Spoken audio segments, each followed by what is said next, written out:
I'm so delighted to have the chance to put you on tape, William, my good friend. This is your 80th birthday year. Yes, it is, yes. And I think it's marvelous to have a little souvenir of all your experiences and your reflections on those experiences. Professor William William-Olsson is one of the most famous of Swedish geographers and very much loved in the international community. You are. Yes. Today will be a little free-floating, but I'd like you to begin with your childhood, just as you were explaining. With my childhood, yes. Yes. I understand that you want to come to the roots of personal development, and then I must begin with my childhood, because I was born with club feet, and at that time they didn't know how to cure it, except my father, who was a businessman, who said it must be cured. And so when I was 3 years of age, I was operated on on the table in my nursery by Stockholm's best, one of Stockholm's best doctors, yes, and he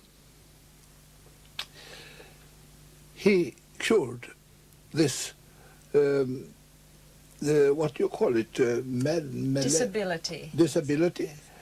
Well, he was very skilled, and I was operated on. My mother was the anesthetist, and it's a peculiar incidence from our point of view. But I was cured.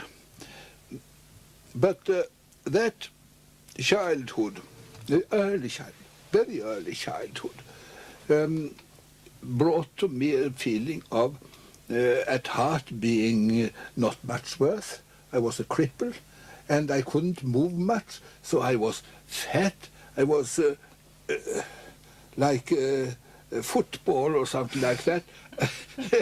No, yes, and then I was cured and became normal, a normal child, but I had as a basic foundation in my general belief in people and possibilities. Anything is possible if you try, and anything is possible.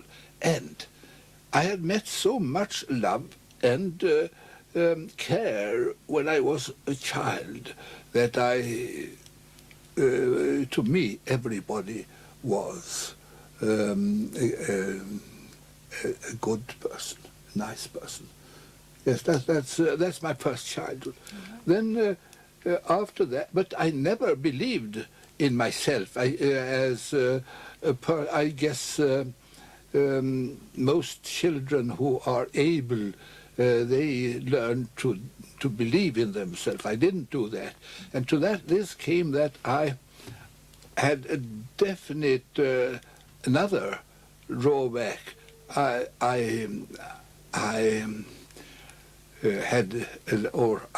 was what we call ordblind, that is a dyslexia. So I learned to write and read, but I read very slowly, and I could never learn to spell, and I was always happy. And yes, I still have difficulties to write, and so my childhood. That's my home milieu. So when I was 10 years of age, I was sent to a boarding school in Värmland. This is the Lundsberg School. Pardon? The Lundsberg. Lundsberg School, yes, exactly, Lundsberg School. My father had founded it on my mother's birth Place. place, yes. And it was then, when I was 10 years old, it became a famous Swedish school, and the princes of the royal family entered the school, and we were considered to be, for several decades, when the movements, radical movements broke through, we were considered to be almost, yes, yeah, it was the class difference, but at Lundsberg we were never spoilt in any way, not in any way. It was a very strict and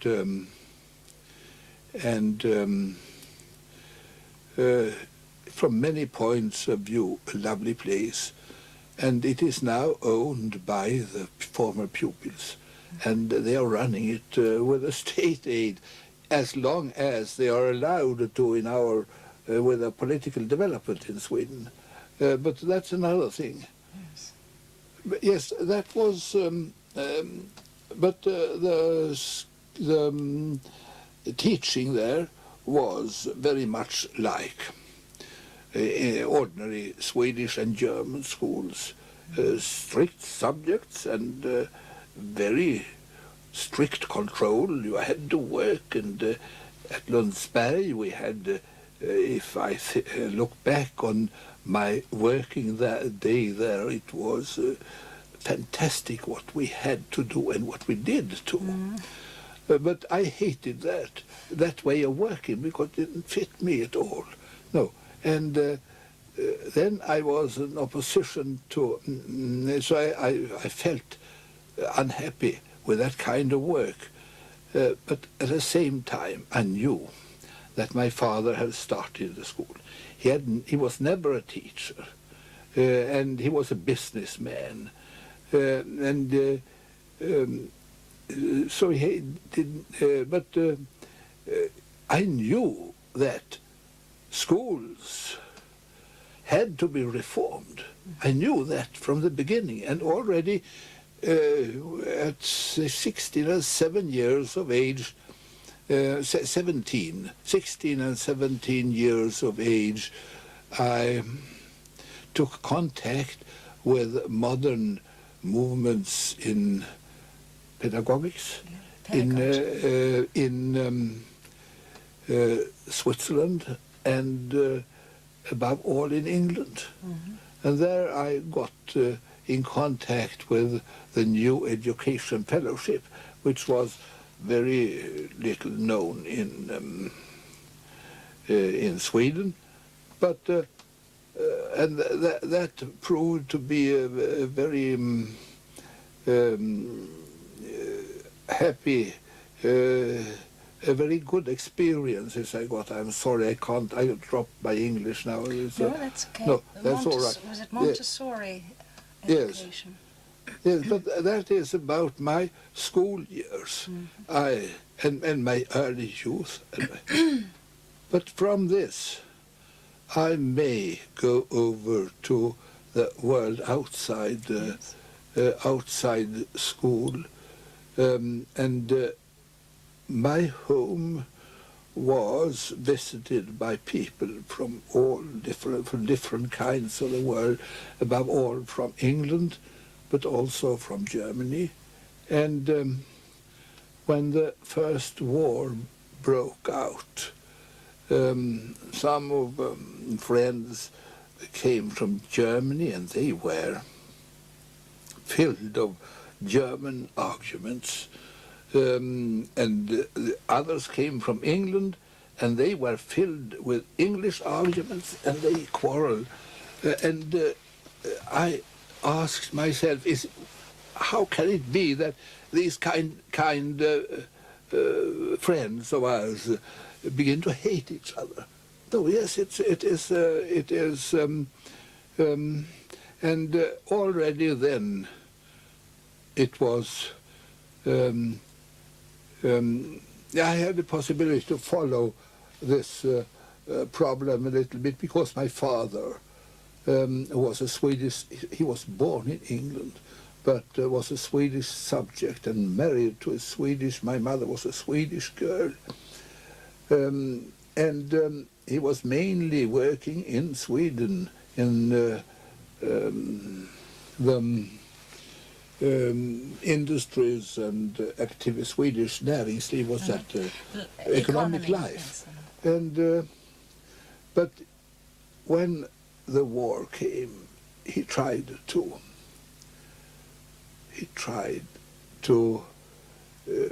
bring together a meeting between leaders among the German businessmen and English businessmen. He knew them personally, and he wanted to bring them together to begin to discuss how to stop this idiotic process going on. And the result was that he was excluded from England. So he wasn't allowed to go back to England during the war.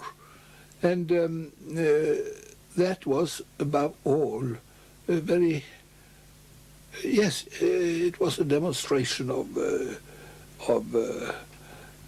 even the most, he was altogether pro-England or pro-Europe. There was so I got that impression too. To myself, I said, what is the reason that people can begin to behave like this? And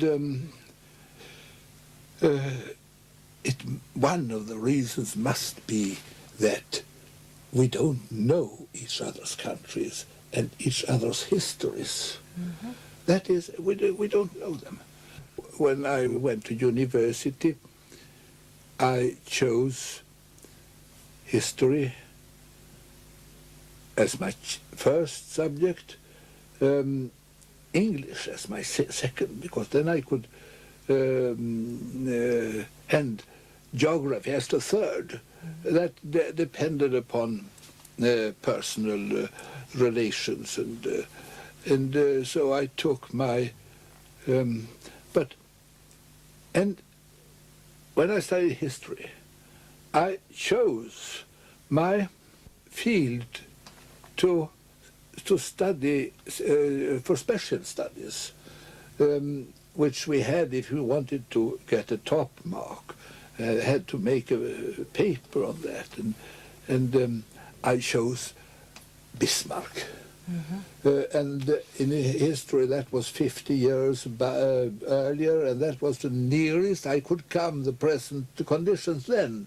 Yes. And so I studied Bismarck and his policy.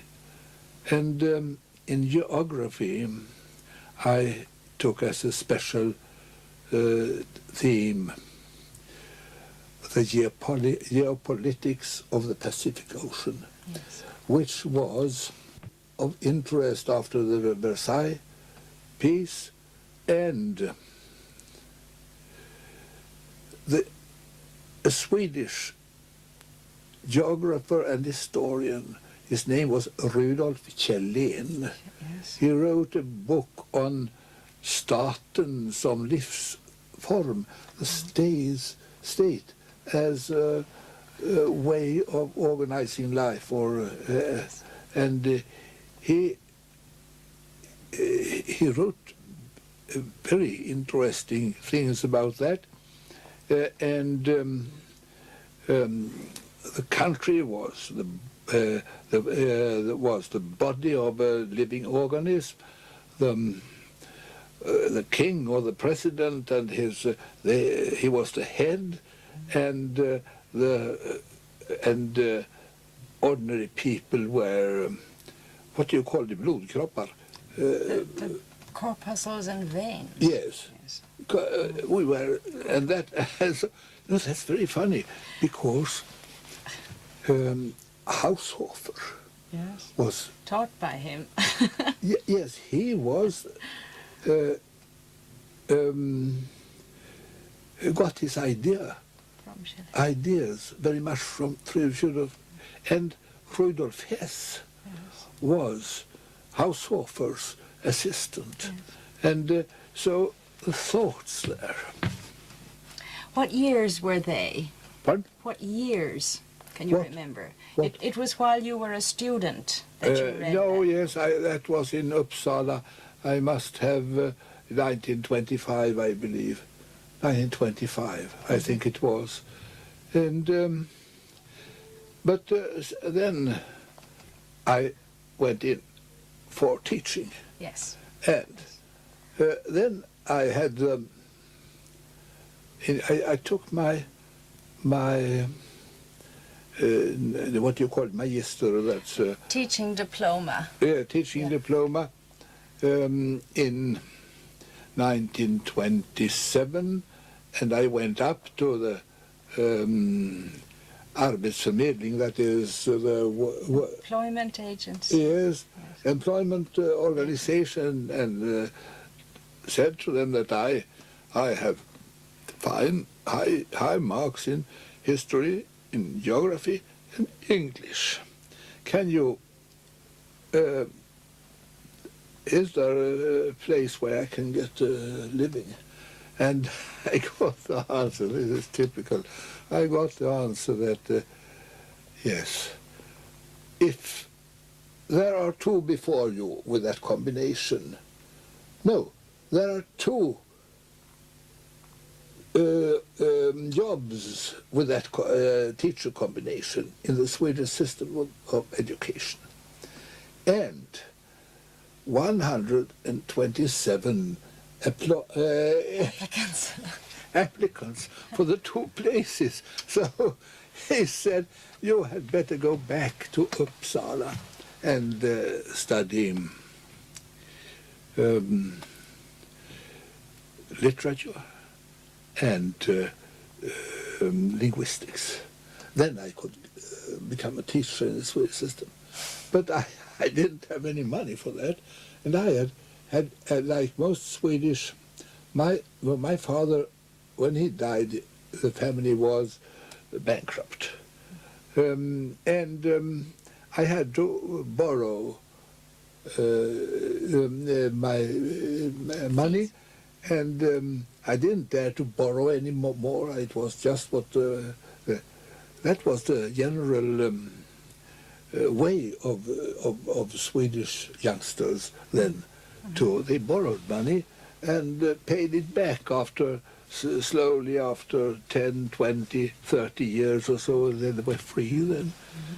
But I didn't dare to borrow any. But then my own interest in pedagogics, Education. and my visits during at Bedale School in England and St. Christopher School outside London. I had visited them and I knew them, and so I happened to come together with and then I had an elder sister who was a Montessori teacher, Yes. and that was new. It was new, and my father had actually taken interest in education always, and had listened to Montessori. So he was interested. He's a very peculiar businessman, you see.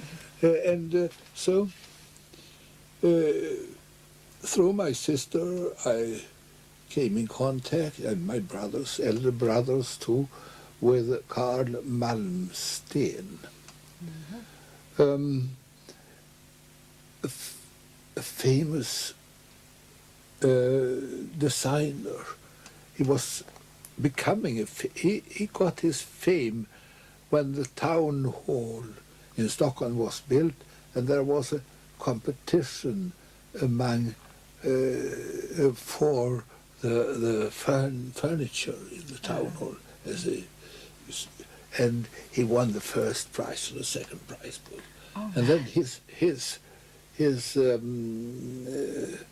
he was a famous man, and he remained a famous man. But he had also the same dislike of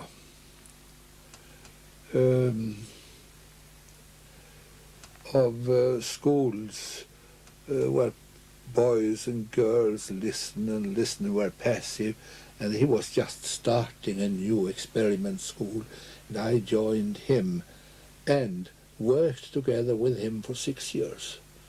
The 3 last years as headmaster of the school, which he started.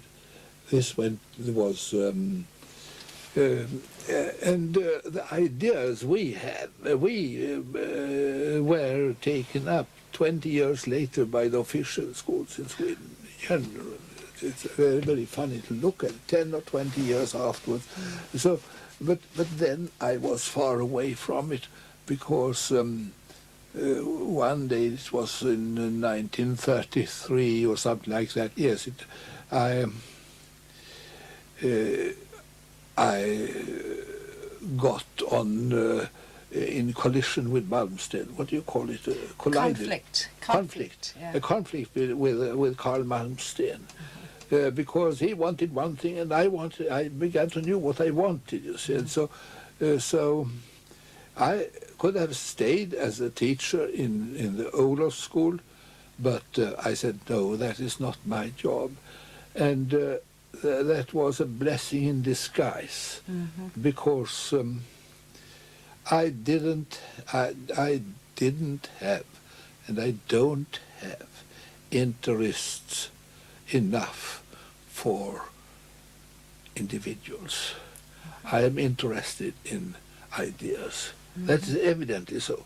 And even if I am never happier than when I see a happy child, I could not have been happy as a teacher. And so I was pushed out in the wilderness again. But that was not so bad because Alman. And there my career as a geographer began. I was 30 years of age then, and I had seen enough of life to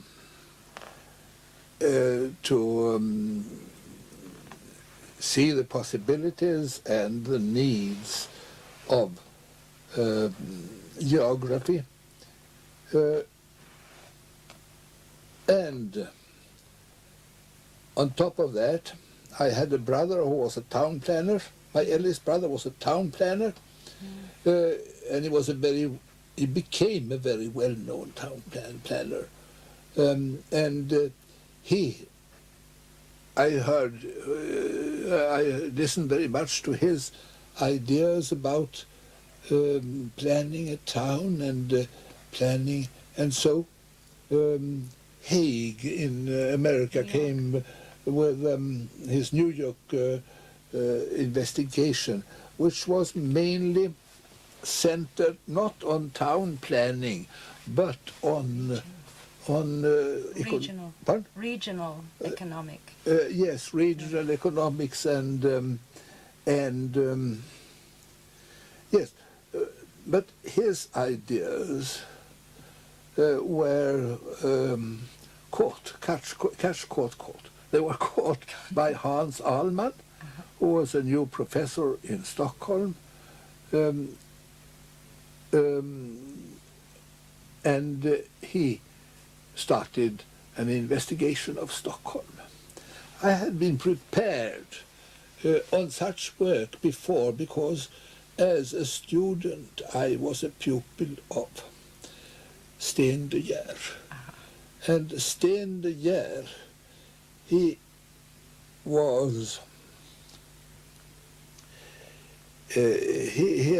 is probably the most important person in my philosophy, because he he was considered a first-rate idiot by old-fashioned, no, by historians and psychologists and so, and he even, am I too long No, now? no. And he even sent out his students to map the shop windows in Stockholm and where he was, and he was an idiot, absolutely. And you continued the idiocy. Yes, yes. You see, he taught me very much of, first, not to be afraid of making myself ridiculous. Uh-huh. That's a very, very good weapon in life, to be yes. Not be afraid. What? Not to be afraid to make a mistake. No, to be laughed at. Mm-hmm. Yeah, to be laughed at too. Yes, that's what you. But I have. Oh, that's all right. And then, already at that time, I made a plan for my work. I can say that my work as a geographer began when I was just over 30 years. And already then I made a plan. I had the experience from town planning through my brother, and the ideas of Sten de Geers. Mm-hmm. And so I said, I knew the necessity of a good planning. Mm-hmm. And so I made a plan during the first years, and to begin with my hometown Stockholm, the shopping streets. From that over to the office, different kinds of offices. From that to the population in manufacturing, and then to the housing. Mm-hmm. And so, when I knew Stockholm thoroughly, I had learned very much on the function of localization. And so I said, all right, now I'll take Stockholm. After that, I shall try to take Stockholm contra Sweden. After that, Swedish provinces, and after that, I'll go over to Europe and see what is possible to get an overview of Europe, and after that, a general population and the world. That was the plan I sketched by then. Mm-hmm. And so... you set about completing step by step. You took it step by step. Yes, of course it was.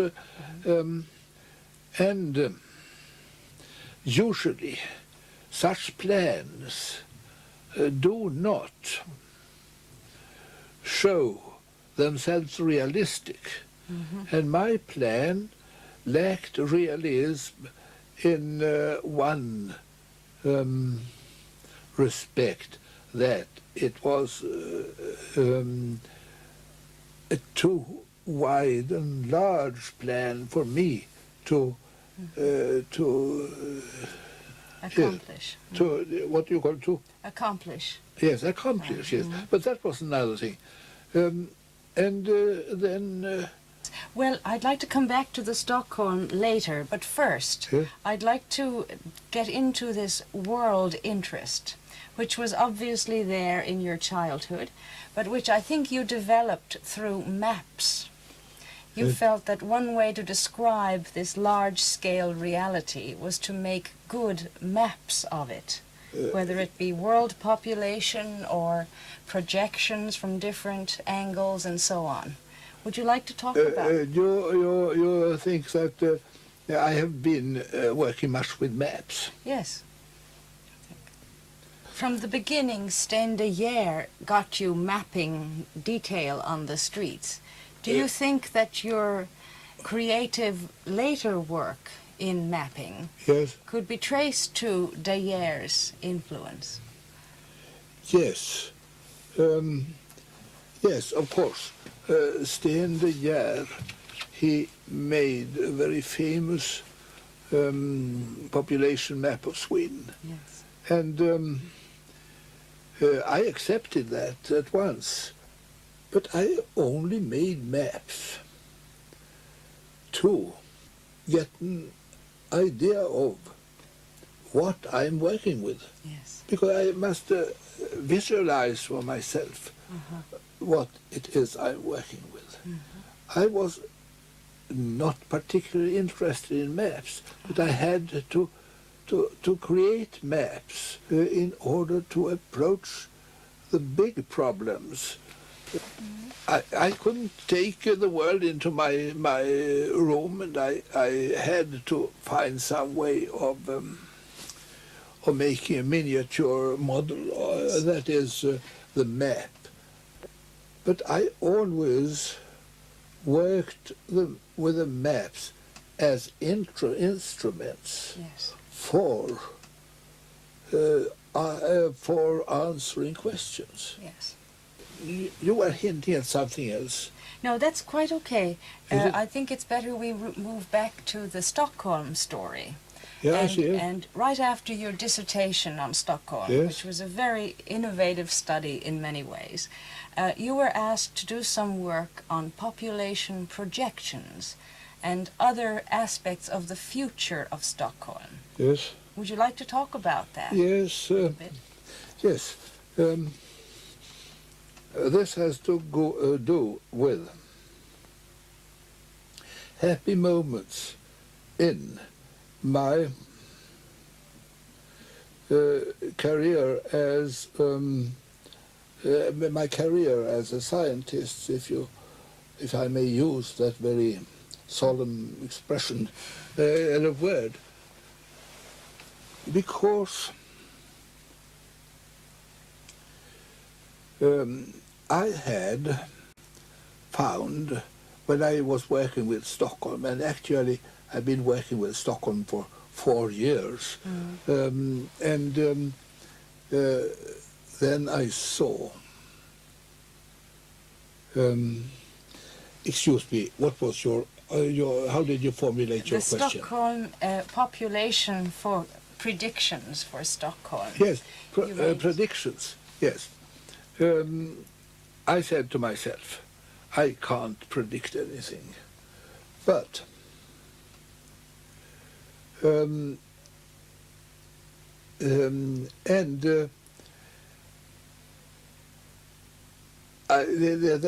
town wanted a population prediction. They wanted to have that. And population predictions were usually made by extrapolating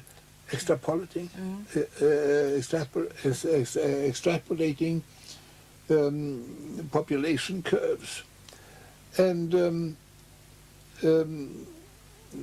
I said to myself that that's not my job.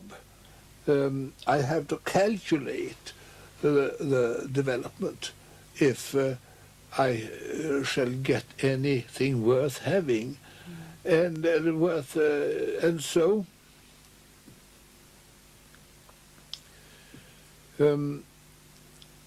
when I had made my dissertations, we had a very gay and kind of dinner after that. Don't you know what you have? Yes, no, it was a magnificent way of using alcohol. So we were, and then that after I had been I had to invite all interested persons for a dinner, And then I was satisfied with the result of the discussion. We had been discussing for 4 hours or something like that, so. They wanted to study. What? They wanted the study of Stockholm. Yes, Yes. no. My chief contact in there was the head of the statistical office in Stockholm, and he and Alban came to me and asked me. No, they disappeared during at 2:00 in the morning or something when we are all tipsy. Yes. And they disappeared, and he and Wahlund and Yngve Larsson, who was one of the strongest men in the stadsfullmäktige of Stockholm, they disappeared. Alman took them out aside, and afterward they came over. What do you want to do now? And then I said, I want to continue this these perspectives over all Sweden. Mm-hmm. And then they said, yes. They suggested that I made a prognosis for Stockholm, population prognosis. And I wasn't at all interested in making a prognosis because I thought that was... but I could make... it gave me an opportunity to investigate the interplay between Stockholm and the rest of Sweden. Mm-hmm. And that was what I wanted. Mm-hmm. And you may call it a prognosis or whatever you want. The main thing is I get... And so I was... told them, just at that dinner when we were tipsy all of us, you see. And so a few days afterwards I was asked by the head of the Stockholm Statistical Office if I was willing to make a prognosis of Stockholm, have a department at the Statistical Office of. And of course I took that opportunity. And so I told them that I can't tell anything about the future, but I can investigate what factors there are behind the growth of a city, and that I'll be happy to do. And so they made a position for, would you say, a position at the statistical office of Stockholm. And Wahlund, that way, he was a professor of statistics. He was my head or my chief, or what do you call it? Boss. What? Boss. He was my boss, yes. And so I made them. I worked 2 years in them to find out the function of Stockholm. The function of Stockholm was what I... And from knowledge of the function of the city, I made forecasts, a number of forecasts. Most people looked at the forecasts and nothing else, but I looked at what was behind, you see. And so I came to the questions of the inter-collaboration in a city, what do we do, and so on, and how do we organize and localize ourselves in different... And so I came to I went on... I knew where they were already. This was after my dissertation, so this was... I went out to all Sweden, and made population curves, and there I had a capable statistician, as that was one of the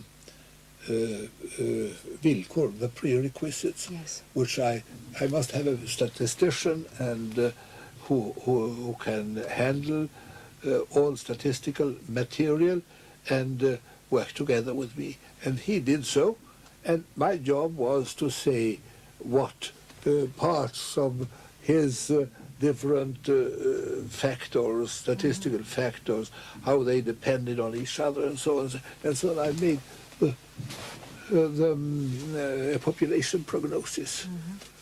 That was for about 800,000 population, something like that, within the Stockholm area. Yes, about 800,000 then, yes. By 1980, that was what you calculated would be so. What? By the year 1980, Yes. your prognosis suggested there would be about 800,000. Isn't that Yes, correct? 800,000 or 900,000. Yes. Between 800,000 and 900,000, and it was 1,200,000. 1960. It had grown with 50%, but much more than I had. My forecast was. It was much more, and that took down my courage. Of course, I was so awfully wrong to in 20 years. I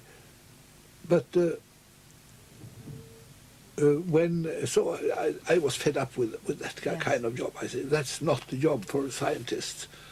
And now look here, shall we go on that, on the prognosis theme a little longer? Is actual today. Because I gave up then. Yes. And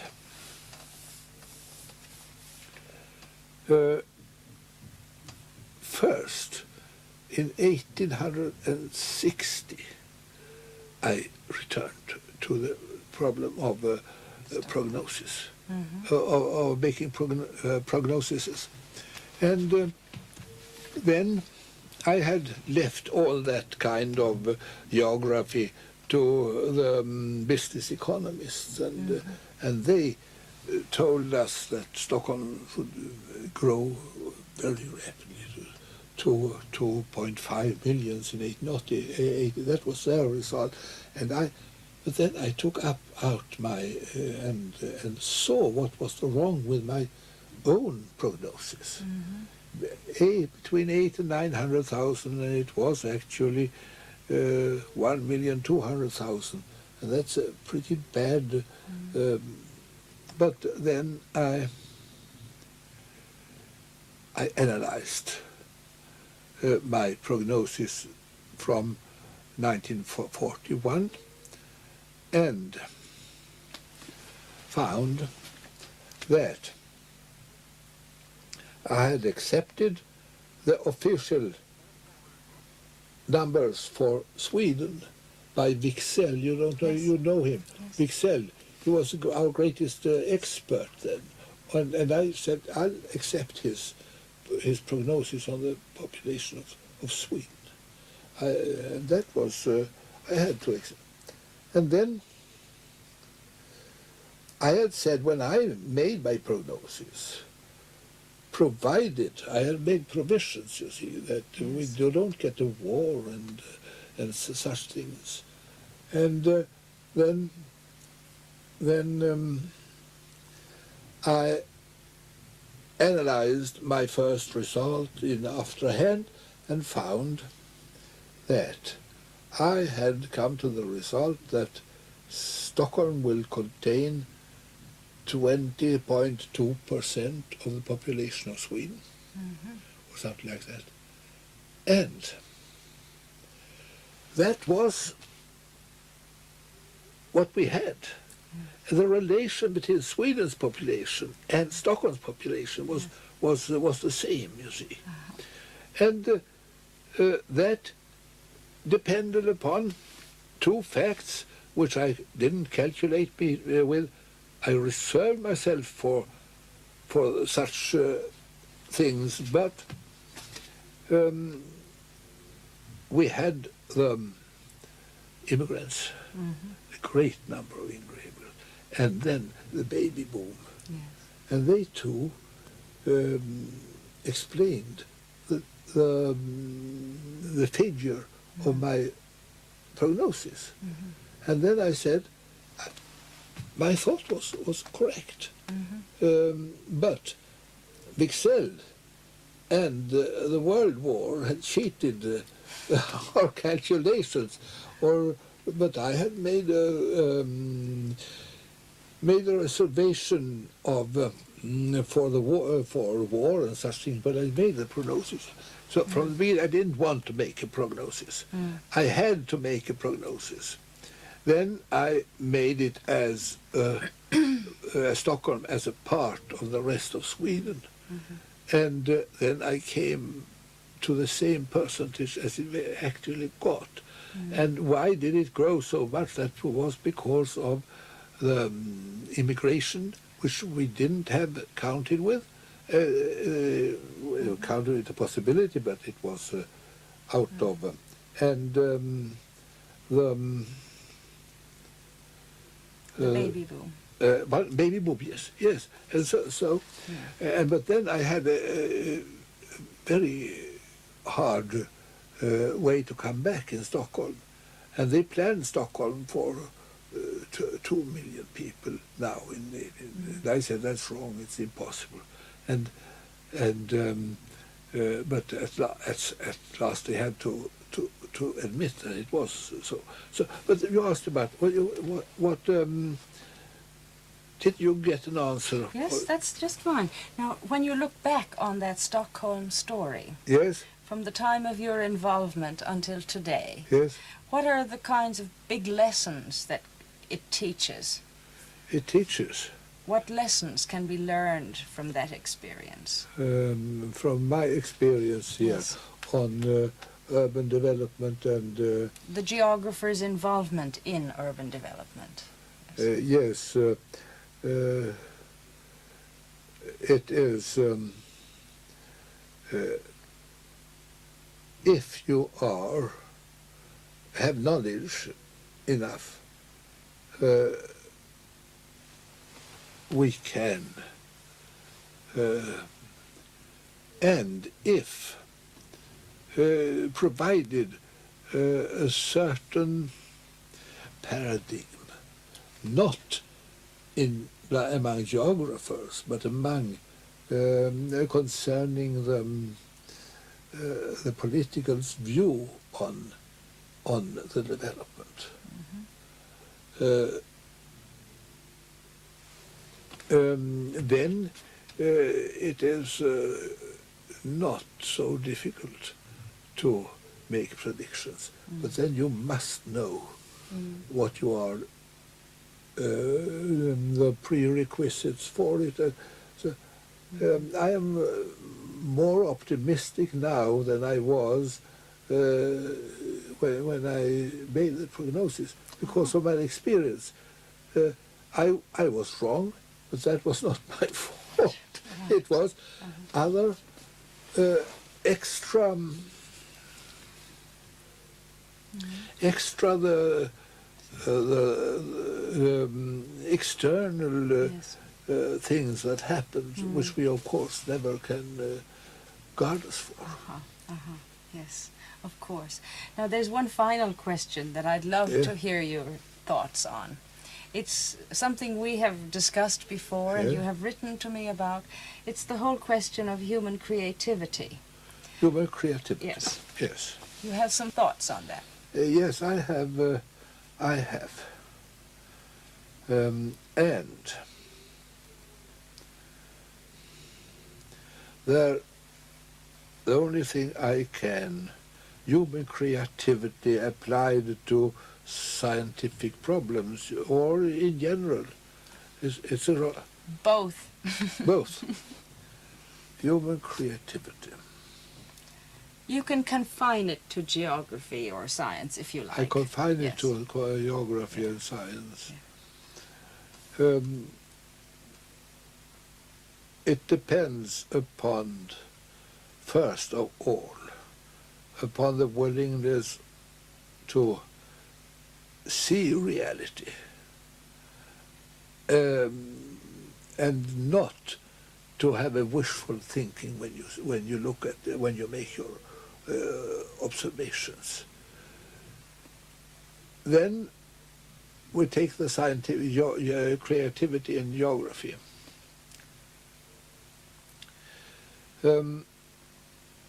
I have never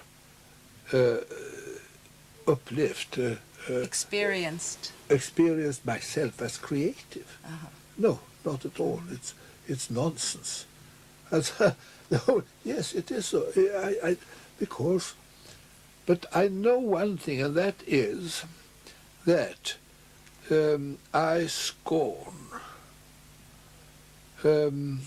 or I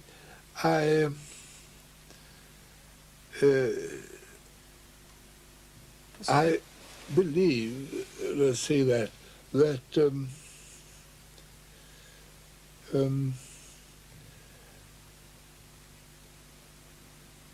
the problem is to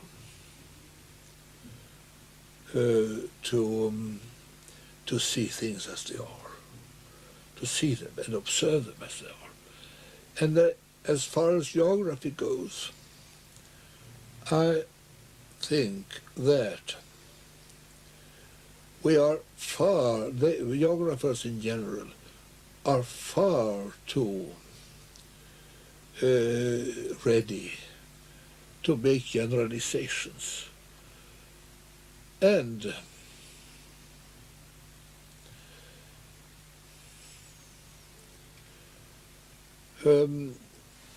if we take geography now, geographers have destroyed or are destroying their reputation if they follow the lead of economists.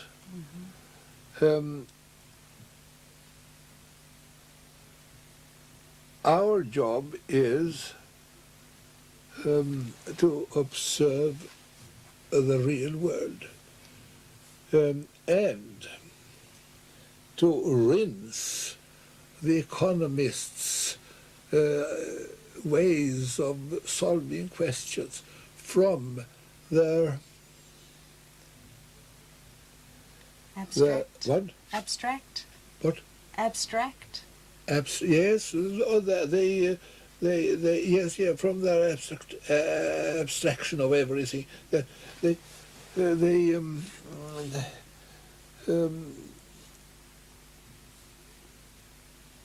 The economists working with locational problems, for instance, they make statistical means and trends, but they don't have the techniques of turning their flat abstract surfaces into reality. That's our job as geographers, is to introduce the real surface and the real conditions and rinse their conclusions with regard to that. That's my and I believe my opinion is that far too many geographers are trying to imitate the economists, and when they don't follow Darwin's recipe, you say that? Yes. When they find that a theory is contradicted by reality, I never stick to it, they said, you see. And is it finished now? Yes, just about. Yes. It's out now, yes? Yes. I want to thank you so much for today. I think I have tired you, but at least we have a little of the story here for all your friends around the world. Thank you very much. Thank you very much.